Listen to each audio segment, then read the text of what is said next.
우리 하나님 앞에 똑바로 섭시다. 네.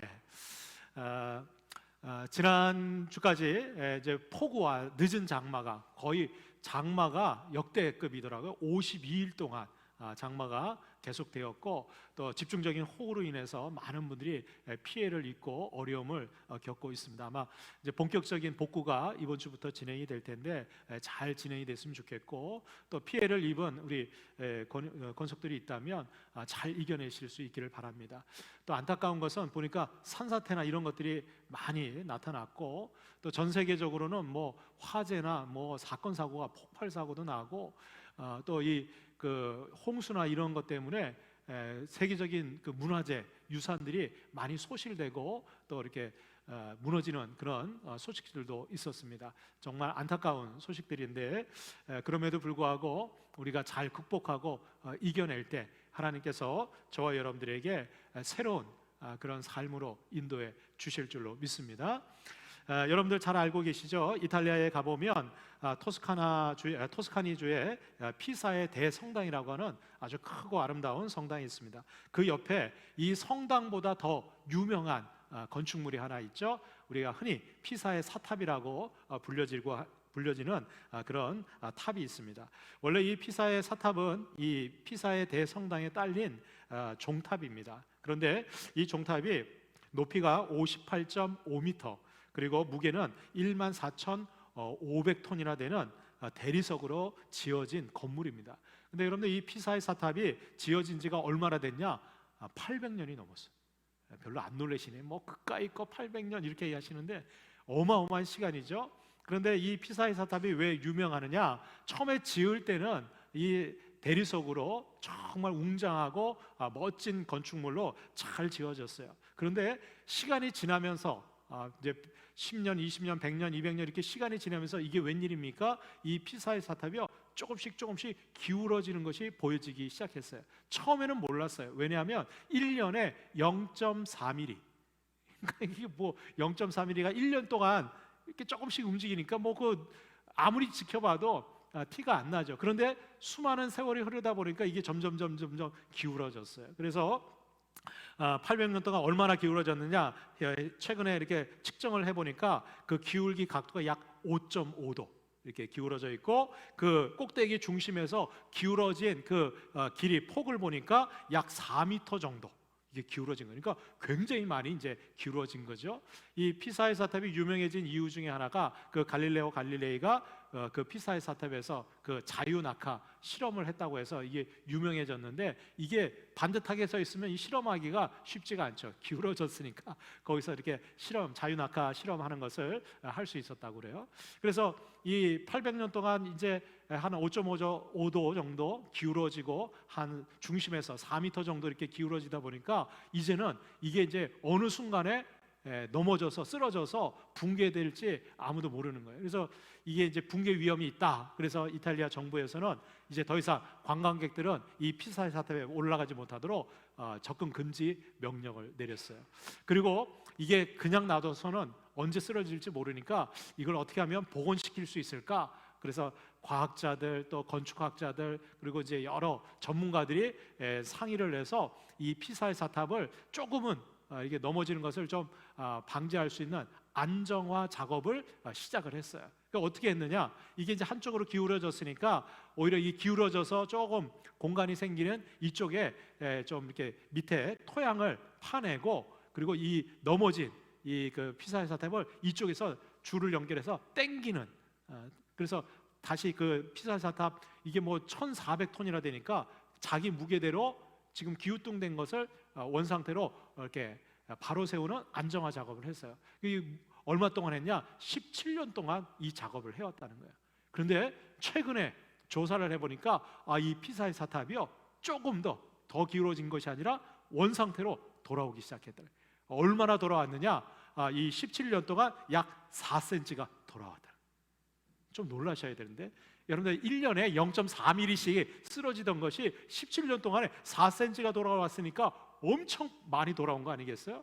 그래가지고 이제는 더 이상 쓰러지지 않겠다 그래서 이제 보강화 작업을 하고 이제 관광객들을 이렇게 맞이하면서 다시금 이 피사의 사탑에 많은 관광객들이 오고 있는데, 이탈리아 정부에서는 이 기울어져 가던 피사의 사탑을 조금 이 4cm 17년 동안 노력해서 세워서 앞으로 200년 동안은 거뜬하다는 거예요.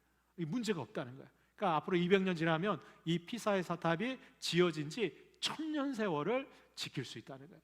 그러니까 여러분들, 건축물들도 바로 서 있으면 1000년 동안 갈 수 있지만 아무리 대리석으로 잘 지은 건물일지라도 어떻게 해요? 기울어지거나 이게 쓰러지게 되면 어떻게 해요?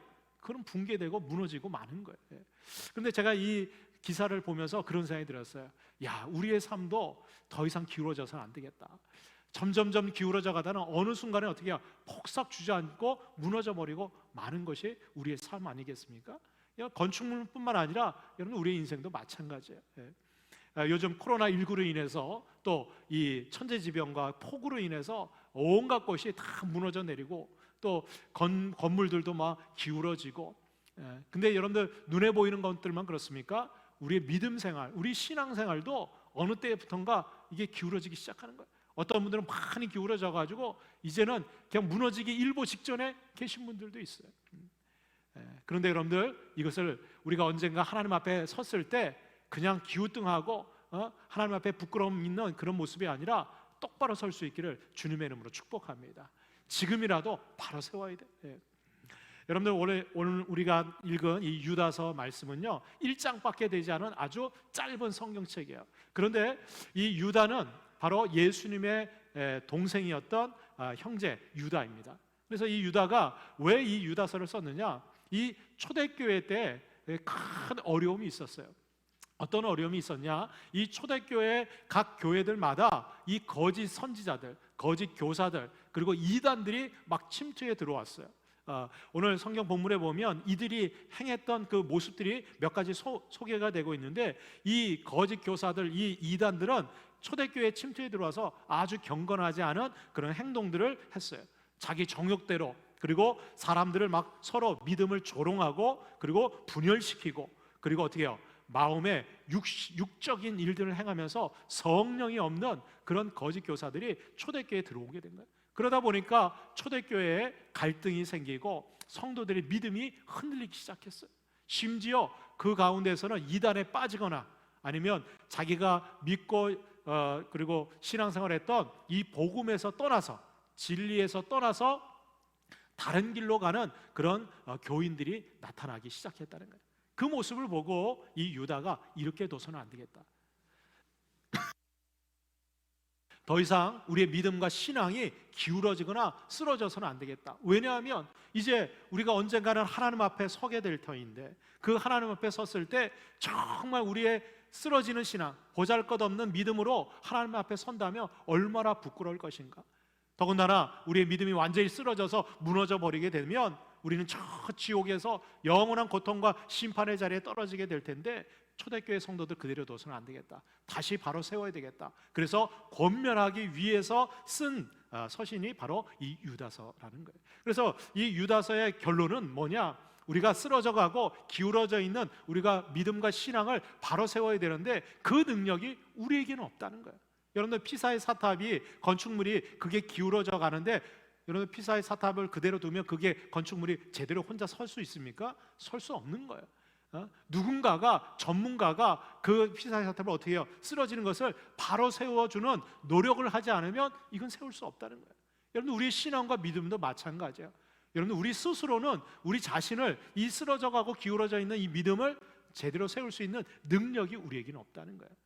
그래서 우리가 이것을 바로 세우기 위해서는 누군가의 도움이 필요한데, 오늘 이 유다는 우리를 도와주시고 우리를 바로 세워주실 분이 있다는 거예요. 그분이 누구냐? 바로 우리 주 예수 그리스도시라는 거예요.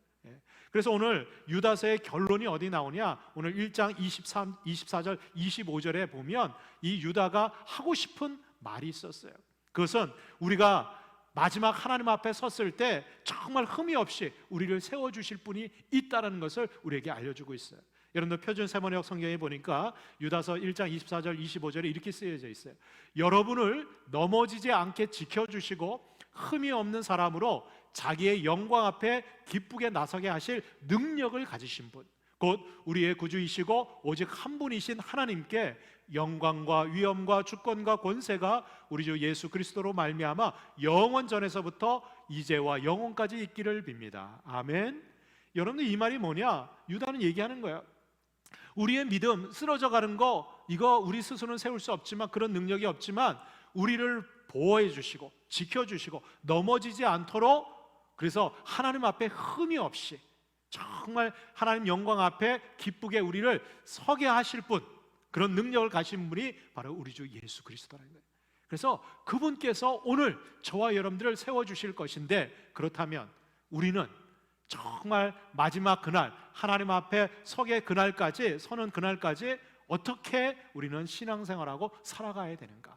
우리가 넘어지지 않도록 우리를 지켜주시는 그 예수 그리스도의 능력을 우리가 날마다 경험하기 위해서는 어떻게 살아가야 되는가? 오늘 이 유다서의 말씀을 통해서 우리에게 권면해주고 있다는 거예요. 여러분들의 삶은 어떻습니까? 내 믿음과 내 신앙은 정말 하나님 앞에 똑바로 서 있습니까?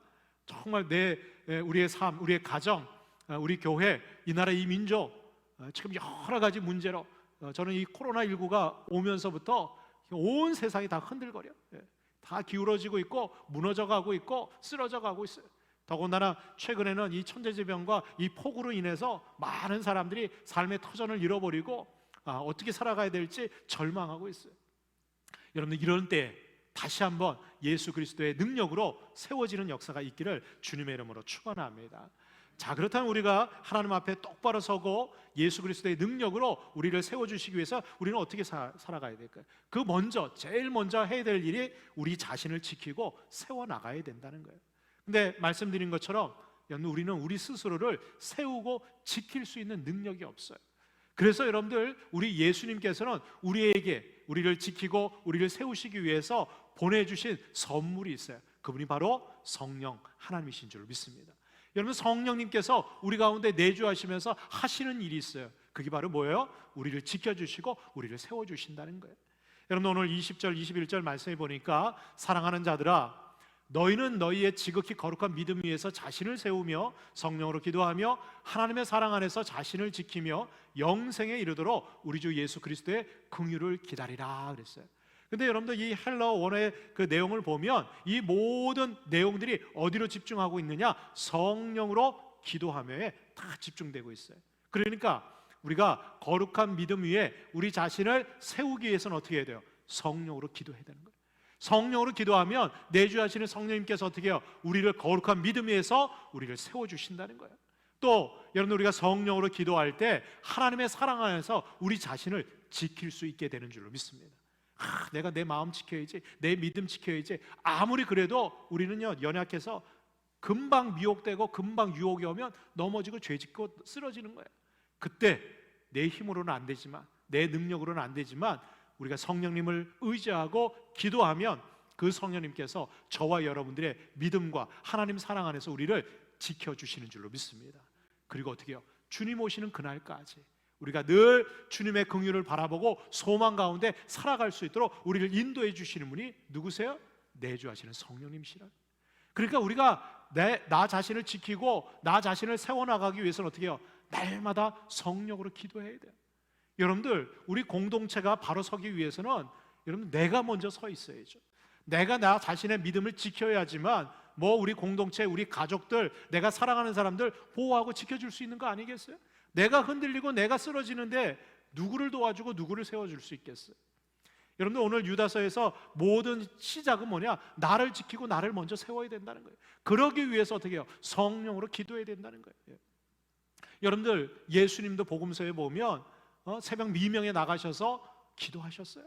밤이 맞도록 기도하셨어요. 겟세마네 동산에서 십자가를 앞두고는요, 땀이 떨어져서 핏방울 되는 것처럼 간절하게 기도하셨어요.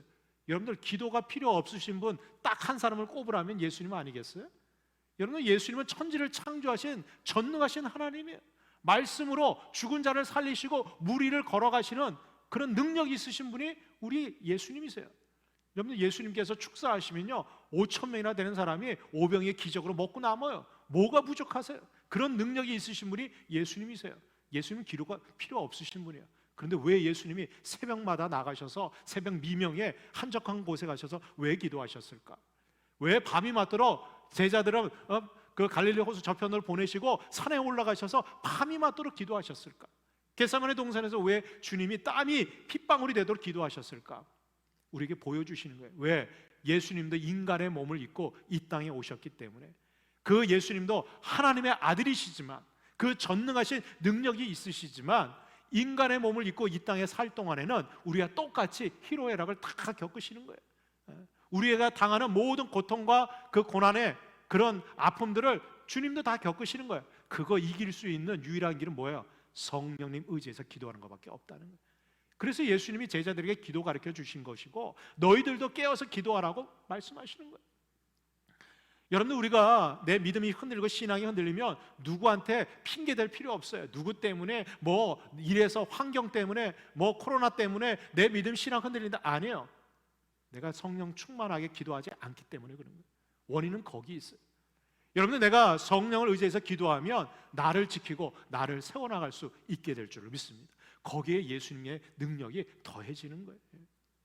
제가 굉장히 좋아하는 제 후배 목사님 중에 송중기 목사님이라고 있어요. 근데 이분이 최근에 지키는 기도라는 책을 쓰셨는데 이 책을 보내주셨어요. 근데 여기에 보니까 이 목사님은요, 아주 젊은 나이에 교회를 개척하고 5년 동안 정말 열심으로 사역을 했어요. 근데 이 목사님이 사역하면서 굉장히 이렇게 힘들 때가 있었어요. 아주 뭐라 그럴까, 이 매너리즘에도 빠지고 또 여러 가지 영적으로 이렇게 침체가 온 적이 있었어요. 근데 한 번은 이 목사님이 이제 결혼하고 첫 아이를 출산하게 되는데, 이제 일을 마치고 사모님이 이제 입원해서 출산하고 있는 이제 병원으로 가다가 이 밤에 말이죠, 그 맞은편에서 오던 차가 중앙선을 넘어가지고 정면 충돌을 하게 된 거예요. 그냥 그 자리에서 정신을 잃었어요. 차는 완전히 이 목사님 차가 그 소형차인데 완전히 폐차 직전에 가고 완전히 그냥. 그래서 이제 응급실로 해서 병원에 갔더니 조사를 해봤는데 다행히 이쪽 팔에만 골절상이 나오고 몇 군데 이렇게 이제 타박상이 나오고 생명은 건진 거예요. 그런데 이제 정신이 돌아오자마자 지금 이제 그 사모님이 지금 출산하니까 그 병원에 가야 된다고. 그 병원에서 안 보내주는 거야. 경찰서에서도 안 된다고. 그런데 뭐 안 된다고. 나 우리 첫 아이 출산하는데 가야 되겠다고. 그리고 말이죠, 응급 조치를 하고 그리고 병원을 간 거야. 다행히 이제 도착하자마자 이제 그 딸이 이제 출산하고 그리고 이제 회복실에서 이제 그 사모님을 만나서 사모님이 깜짝 놀라. 아이고, 그 목사님 보니까 완전히 그냥 엉망진창이잖아요, 그죠? 그러고 이제 온 거야. 그래서 왜 이렇게 됐냐고. 그랬더니 이제 오다가 그 정면 충돌해가지고 사고가 나서 병원에 갔다가 응급실에서 치료하고 지금 급하게 왔다고. 그랬더니 사모님이요, 할렐루야, 감사하다. 얼마나 감사하냐. 죽지 않고 살아왔으니. 그럼 생각해 보세요. 첫 딸 출산하는데 거기서 만약에 이 목사님 죽었다고 생각해 보세요. 그럼 이 사모님은 어떻고 그 태어난 아기는 어떻고. 너무 감사하잖아요. 그러면서 그 사모님이 그런 얘기예요. 실은 자기가 그 출산하러 이제 들어가는데 그 남편 목사님은 오지도 않고 혼자서 그렇게 그 아기 그 출산하려고 막 고통스러워하는데 거기서 너무 두렵고 힘들어서 기도했다는 거예요. 뭐 기도했냐? 하나님, 우리 아이 건강하게 출산을 할 수 있도록 우리 지켜달라고. 그리고 지금 이제 오고 있는 우리 남편도 지켜달라고. 그래서 그 기도한 거야. 아니, 그 출산할 때 여러분 산모가 정신이 어디 있어요? 저 보니까 정신이 없어요. 막 하늘이 노래지는데 무슨 정신? 근데 거기서 기도하는 거야, 기도. 왜냐하면 자기가 의지할 데가 아무도 없는 거야. 내주하시는 성령님한테, 성령님 우리 아이 뱃속에 있는 이 아이 건강히 출산할 수 있도록 산모인 나도 지켜주시고 지금 오고 있는 우리 남편도 지켜달라고. 하나님이 들어주십니다. 그러면서 그 얘기하더라고요. 내가 지금 다른 사람을 위해서 뭐 공동체를 위해서 아니, 내가 흔들리고 내가 넘어지면 내가 사랑하는 사람 다 쓰러지는 거예요. 내가 사랑하는 사람 지키기 위해서는 나 자신을 지키고 세우는 기도를 먼저 해야 된다. 내가 먼저 바로 서 있어야지 내 사랑하는 가족도 지키고, 내가 바로 서 있어야지 여러분 우리 교회도 지키고, 내가 바로 서 있어야지 이 나라 이 민족도 지킬 수 있는 거 아니겠어요? 여러분들 나라가 요새 위태롭잖아요. 예? 어제가 광복절이었지만 이 나라가 어떻게 될지 혼란스러워요. 예? 온갖 분쟁과 갈등들이 막 넘쳐나고 있고 잘못된 정책들이 막 쏟아져 나오고, 여러분들 그거 뭐 정치가나 지도자들 탓할 게 아니에요. 여러분들 내가 바로 서 있어야 돼요. 내가 바로 나 자신을 지키고 제대로 서 있으면 여러분 하나님께서 나를 통해서 우리 가정을 지켜주실 줄로 믿습니다. 나를 통해서 여러분 우리 교회를 세워주실 줄로 믿습니다. 여러분들 우리 각자 한 사람 한 사람이 제대로 지키고 서 있으면 여러분들 이 나라의 민족 흔들리지 않는 거예요. 아무리 여러분들 세상에서 수많은 역경과 고난이 몰아닥쳐 와도 우리가 믿음 가운데 자신을 지키고 서 있으면 여러분들 흔들림이 없는 거예요. 세상이 흔들려도 나는 흔들리지 않는 거예요. 여러분들 우리 자신을 지키고 세우기 위해서 날마다 성령으로 기도할 수 있기를 주님의 이름으로 축복합니다. 여러분들 그 성령께 의지하고 기도하면 성령께서 저와 여러분들을 붙들어 주시는 거예요. 우리 하나님이 우리를 붙들어 주시면 여러분들 어떠한 도전이 와도 우리는 흔들리지 않는 거예요. 다음으로 여러분들 이 유다는 우리가 우리 자신을 지키고 세웠으면 그 다음에 우리가 할 일이 있어요. 그 다음에 뭘 해야 되느냐? 의심하고 믿음이 연약한 자들 우리가 긍휼히 여기고 어떻게 해요? 그들을 붙들어줘야 된다는 거예요. 여러분 오늘 22절에 보면 어떤 의심하는 자들을 긍휼히 여기라 그랬어요. 여러분들 이 초대교회 가운데서는 믿음의 정도가 다르니까 어떤 자들은 금방 거짓 그 선지자들이나 거짓 교사들 이단들의 미혹에 금방 넘어갔어요. 여러분들 이단에 미혹되는 거 다른 이유 없습니다. 믿음이 약해서 그런 거예요. 여러분들 내가 믿음의 안에 가운데 제대로 서 있으면 아무리 유혹이 와도 흔들리지 않는 거예요. 그런데 내 믿음이 연약하니까 넘어지고 쓰러져서 끌려가는 거예요. 그런데 보세요. 요즘 이 코로나19 때문에 이단들, 여러분들 이단 교주가 구속되잖아요.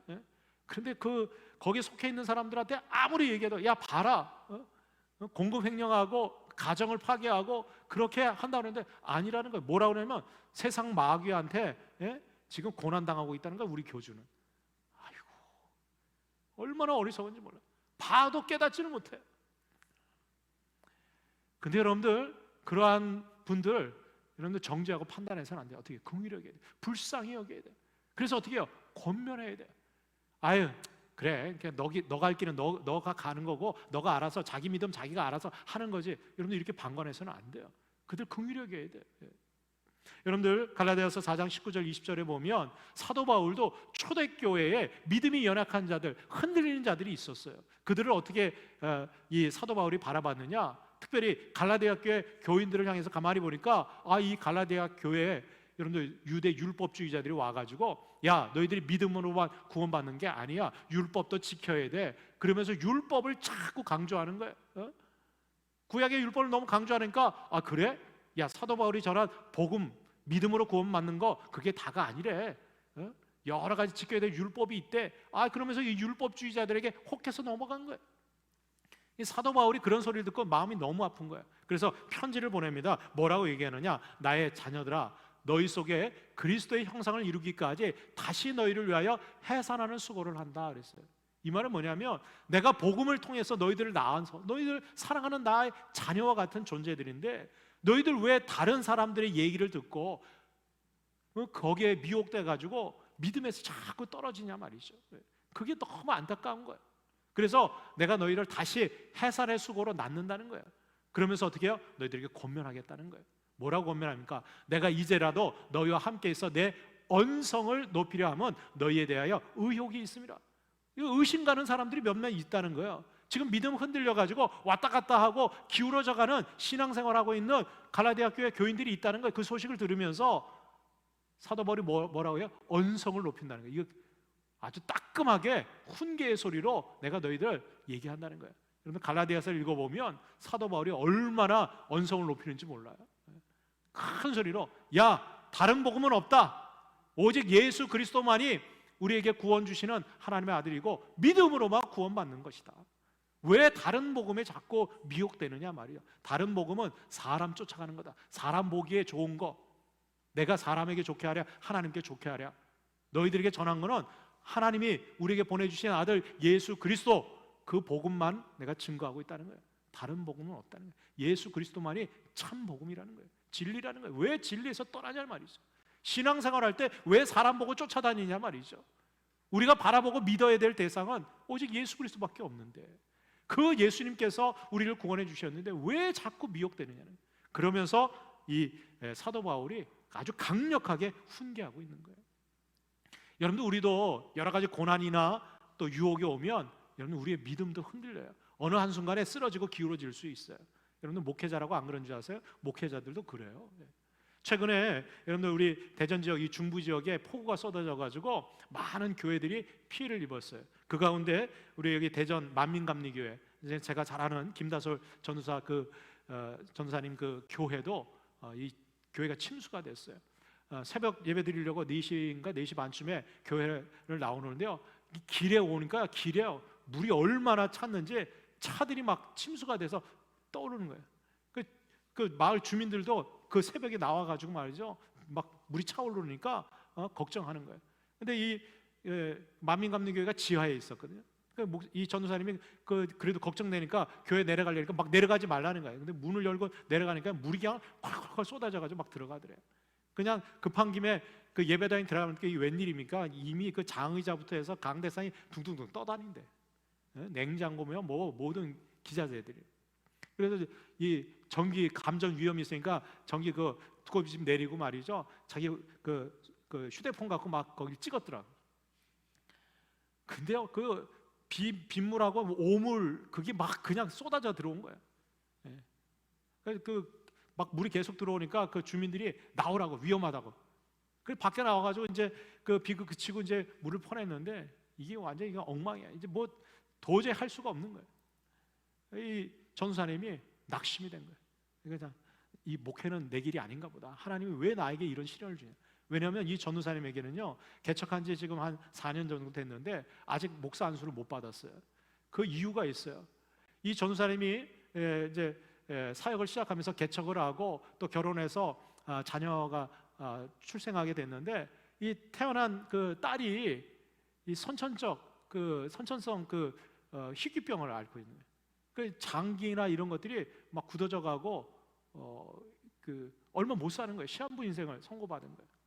이 전도사님이 개척은 하고 결혼해서 자녀가 출생했는데 그 희귀성 선천성 그런 병이 있으니까 어떻게든지 좀 살려보려고, 뭐 여기 대전에선 살릴 수 없다 그러니까 서울의 큰 병원에 매주마다 올라가는 거예요. 1년이 넘게 이 아이를 어떻게 좀 살려보겠다고.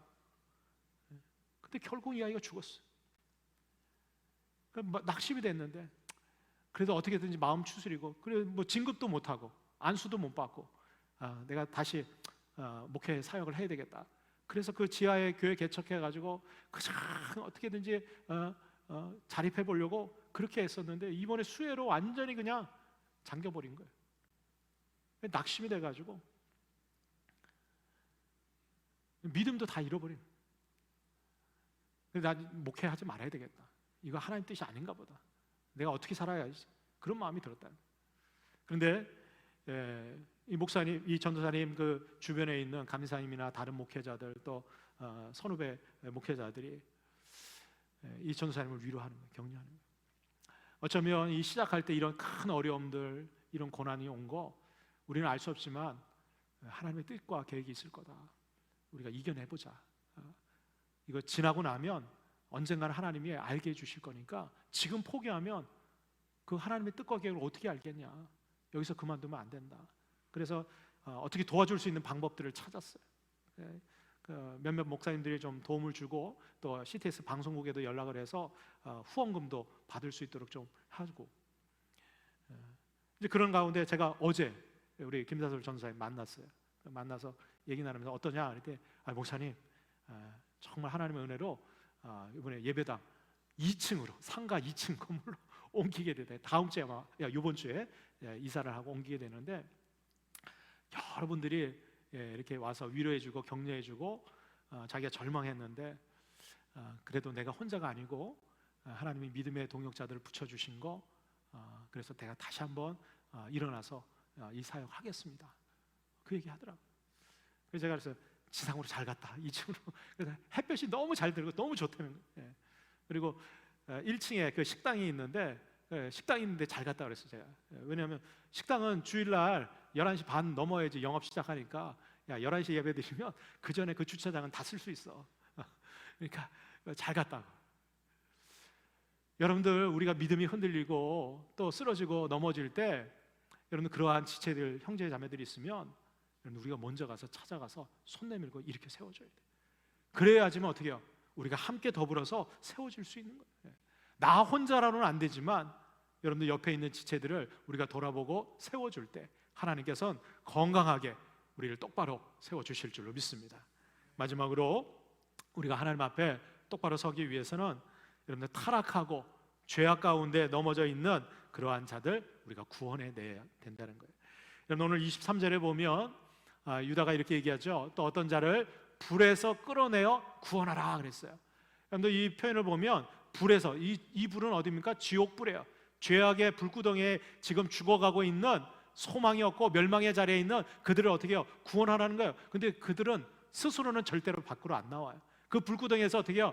혼자 나올 수 있는 힘이 없어요. 그러니까 누군가는 어떻게 해요? 가서 끌어내야 된다는 거예요. 여러분 이 끌어내다는 게 뭐냐? 강제로 억지로 어떻게 해요? 끄집어내다는 뜻이에요.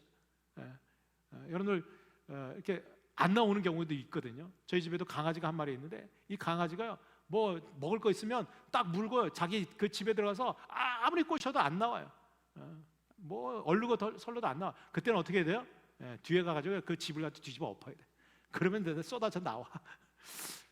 그렇게 억지로라도 끄집어내지 않으면 산책 가고 더 좋은 게 있는데 그게 먹을 거 그거 하나 때문에 안에 들어서 안 나오는 거예요. 여러분들 세상에서 죄악 가운데 그 죄의 맛에 들려가지고 그게 멸망의 자리고 심판의 자리고 죽음의 자리고 불구덩이인데도 그거 모르고 거기에 앉아있는 사람들이 있어요. 여러분들 교회에서 믿음을 저버리고 진리를 떠나서 여러분들 오늘 이 말씀에도 보면 어떤 자를 그 육체로 더럽힌 옷까지도 미워하되 두려움으로 긍휼히 그랬어요. 그 죽음의 자리 그냥 내버려 두면 여러분들 멸망의 자리가 아니라 지옥 가는 거예요. 에이 뭐 지가 알아서 하겠지. 아니야, 지가 알아서 못해요. 가서 어떻게 해요? 목에 줄을 매서라도 끄집어내야 돼요. 끌어내서 끌고 와야 되는 거예요. 요즘 많은 분들이 코로나19 상황에서 전도가 어떻게 됩니까? 우리는 지금 전도할 때가 아니에요. 여러분들 상황 때문에 전도를 못합니까? 전도할 마음이 없으니까 전도를 안 하는 거죠. 그 영혼이 불쌍히 여겨지지 않으니까. 저 영혼이 지금 불에서 타들어 죽어가고 있는데 여러분 그거 보면서 그냥 내버려 두겠어요? 가서 끄집어내야죠. 끌어내야지. 여러분 야고보서 5장 19절로 20절에 보면 야고보 사도가 이렇게 얘기합니다. 내 형제들아 너희 중에 미혹되어 진리를 떠난 자를 누가 돌아서게 하면 너희가 알 것은 죄인을 미혹된 길에서 돌아서게 하는 자가 그의 영혼을 사망에서 구원할 것이며 허다한 죄를 덮을 것임이라 그랬습니다. 여러분 우리 교회 성도님 중에서 예전에 신천지에 미혹돼서 가신 분이 있어요. 어떤 분이 그래요. 목사님 이제 그 집사님 그냥 내버려둬요. 거기 관심도 갖지 말아요. 어떻게 관심을 안 갖습니까? 그냥 그 영혼 내버려두면 말도 안 되는 소리 해도 계속해서 권면해야죠. 어떻게든지 나오게 해야지. 여러분 야고보 사도가 얘기하잖아요. 미혹되어서 진리를 떠난 자를 누가 돌아서게 하면 어떻게 돼요? 그 죄인을 미혹된 길에서 돌아서게 하는 자가 그의 영혼을 사망에서 구원한다는 거예요. 허다한 죄를 덮어준다는 거예요. 여러분들 우리의 죄를 용서하시고 그리고 우리를 구원해 주시는 분은 오직 예수 그리스도뿐인 줄로 믿습니다. 그리스도의 보혈만이 우리의 죄를 덮어주시고 우리를 용서해 주세요. 그런데 여러분들 미혹돼서 그 불구덩이에 있는 자들을 구원하고 돌이키게 하는 자는 어떻게 해요? 그를 통해서 하나님께서 어떻게 해요? 죄사함의 권세와 구원의 은혜를 더해 주신다는 거예요. 여러분들 저와 여러분들 통해서 하나님이 그렇게 역사하신다는 거예요. 여러분들 우리 주변에 아직도 여러분들 구원을 모르고 이 죄악의 불구덩이에서 죽어가고 있는 영혼들이 있음에도 불구하고 나 몰라라 방관하고 있지는 않습니까? 여러분들 그건 내 믿음과 신앙이 기울어져 가는 거예요. 쓰러져 가는 거예요. 나중에 하나님 앞에 섰을 때 하나님께서 야, 너 옆집에 있었던 네가 알고 있었던 그 친구 너의 가족들 중에서 아직도 예수 그리스도 알지 못하고 멸망의 자리에 죽어가고 있는데 너 평생 동안 하나님 앞에 올 때까지 너 뭐 했냐고 물어보시면 코로나19 때문에 제가 못 했는데요. 지금 수에 있고 뭐 제가 밥 먹고 살기도 바빠서 그렇게 핑계 댈 수 있겠습니까? 하나님 앞에 부끄러운 거예요. 여러분들 어떤 상황이든 하나님께서는 오늘도 저와 여러분들을 통해서 역사하고 계신 줄로 믿습니다. 최근에 여러분 미국 여러분 잘 아는 교회죠. 세들백 교회에서 아주 정말 은혜로운 감동의 그런 이야기가 소개가 됐어요. 소개된 그 주인공 누구냐? 아르헨티나 출신의 에미라고 하는 자매인데, 원래 이 에미라고 하는 이 자매는 원래 아르헨티나에서 미국에 볼 일이 있어서 몇 개월 전에 미국에 갔어요. 그런데 이 미국에 가서 자기 이제 일을 보고 자기 나라로 아르헨티나로 돌아가려고 했는데 이 코로나19가 남미 쪽하고 미국에 아주 폭발적으로 증가하게 됐어요. 그래서 자기 그 고국으로 돌아갈 수 없는 상황이 된 거예요. 그러니까 이 미국에 발이 묶여버린 거예요. 그래서 이게 언제까지 이렇게 봉쇄 조치가 될지 모르니까 내가 미국에 머물러 있는 동안 좀 의미 있는 일을 해야 되겠다. 그래서 세들백 교회를 찾아간 거예요. 그래서 그 교회 가서 내가 여기 이제 미국에 얼마 동안 머물게 됐는데 내가 뭐 좀 도울 일이 없습니까? 그랬더니 마침 이 세들백 교회에서 이 코로나19 때문에 여러 어려움을 겪고 있는 극빈자들, 그리고 빈곤층에 있는 사람들한테 음식과 식량을 나눠주는 구제, 긍휼 사역을 하는데 당신이 거기에 자원봉사자로 좀 도와줬으면 좋겠습니다. 그래서 이 에미라고 하는 이 자매가 흔쾌히 자원봉사자로 자기가 미국에 머무는 동안은 그렇게 봉사를 하겠습니다. 그래서 이 빈민 구제하는 이 식량 나눠주는 긍휼 사역의 자원봉사자로 참여하게 된 거예요. 그런데 이게 자기가 이렇게 긍휼 사역을 하다 보니까 이 코로나19 때문에 어려움을 겪고 있는 사람들이 이 백인 중산층보다도 이 흑인, 유색 인종들, 또 외국에서 온 이민자들, 이 극빈자들이 더 많은 고통을 당하고 있는 것을 보게 돼요. 그래서 그들에게 이 식량을 전해주면서 자기는 그 아르헨티나 출신이니까, 여러분들 미국은 영어를 쓰지만 이 남미나 이런 데는 주로 스페인어를 많이 쓰거든요. 그러니까 자기가 고국어가 이제 스페인어를 쓰니까 거기 보니까 그 빈민층에 있는 사람들 중에서 이 남미 출신들이 굉장히 많다는 거예요. 근데 이 사람들은 영어도 제대로 잘 못하고, 그런데 이 스페인어를 자기가 유창하게 구사를 하니까 이 에미라고 하는 자매한테 막 그 빈민층에 있는 사람들이 다 몰려오는 거예요. 그래서 그 교회에서 그걸 보고 이 에미라고 하는 자매한테 이 긍휼 사역뿐만 아니라 이 스페인어로 할 수 있는 사람들한테 전도를 하면 좋겠다. 그래서 이 에미라고 하는 자매가 이왕이면 그 자기 고국 출신의 사람들, 남미 출신의 그 스페인어를 쓰는 사람들한테 자기가 스페인어로 전도하기 시작한 거예요. 그래서 이 긍휼사 그 사역을 하면서 전도를 했는데 3개월 동안 무려 418명의 그 자기 그 남미 출신에 있는 사람들을 전도했다는 거예요. 그러면서 이 에미 자매가 그런 고백을 하는 거예요.